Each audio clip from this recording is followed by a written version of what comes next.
But Democrats are also in for some soul searching, looking to recapture lost ground. As it happens, there's a new book coming out this week offering a roadmap for the party, Our Revolution, a future to believe in. And its author joins us now, a familiar fixture from campaign 2016, Vermont Senator Bernie Sanders. Welcome, Senator Sanders. Good to be with you, John. So one of the protest anthems going on about Donald Trump is "Not my president." Is he your president? He won the election. I did everything I could to see that he not become elected, but he won. Our job now is to hold him accountable. Mr. Trump claimed that he was a champion of the working class of this country. And as you know, there are millions of people who are working longer hours for low wages. They don't have any health care. They can't afford to send their kids to college. They can't afford child care. If Mr. Trump, in fact, has the courage to take on Wall Street, to take on the drug companies, to try to work forward, go forward, to create a better life for working people, we will work with him on issue by issue.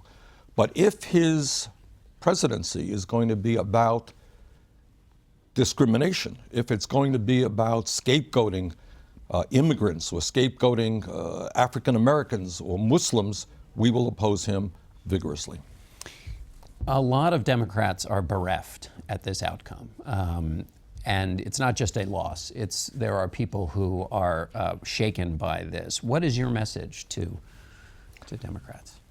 Our message is that we have to do a lot of rethinking and ask ourselves, how does it happen that we have a president, a U.S. Senate, a House, and most governorships around this country are controlled by people who want to give huge tax breaks to billionaires, many instances want to cut Social Security and Medicare and Medicaid, who do not even believe in the concept, the understanding of climate change, which is virtually unanimously agreed to by the scientific community. How does it happen that they win elections and Democrats lose?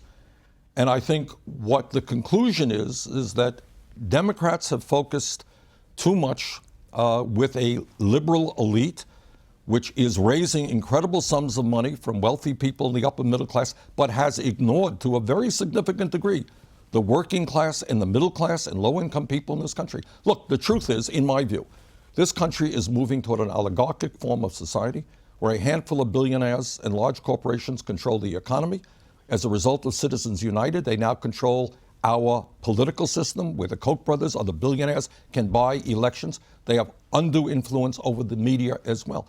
And what the Democratic Party has got to say to working people, we are on your side. You know what? We are going to take on Wall Street. We're not going to take their money. We're going to lower the cost of prescription drugs. We're going to raise the minimum wage. We're not going to be the only major country on earth that doesn't guarantee health care to all people. You have got to make a decision which side you're on.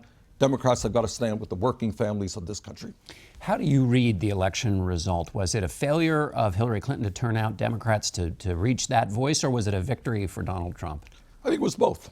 I think Speaker Gingrich is right. I think Trump has very, very good political instincts. And what he understood, which many Democrats did not, is that if you are an average American out there making $30,000, $40,000, $50,000 a year, you're working longer hours for low wages, while almost all new income and wealth is going to the top 1%. You know what, John? You're pissed off. You're not happy about it. You're seeing your jobs go to China. Your kids can't afford to go to college. You can't buy the medicine that you need.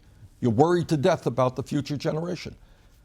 Trump tapped that anger. Now, what our job is to do is to see what is his solutions. All right, he talked about the problems. Do you think throwing 20 million people off of health care is a solution to the health care crisis? Is giving hundreds of billions of dollars in tax breaks to the top 0.2% going to be the solution to income and wealth inequality? I don't think so. So our job is to say, Mr. Trump, you talked about being a champion of the working families. All right, now produce. Your rhetoric was great. Now do something. But we will not accept racism. We will not accept sexism or xenophobia.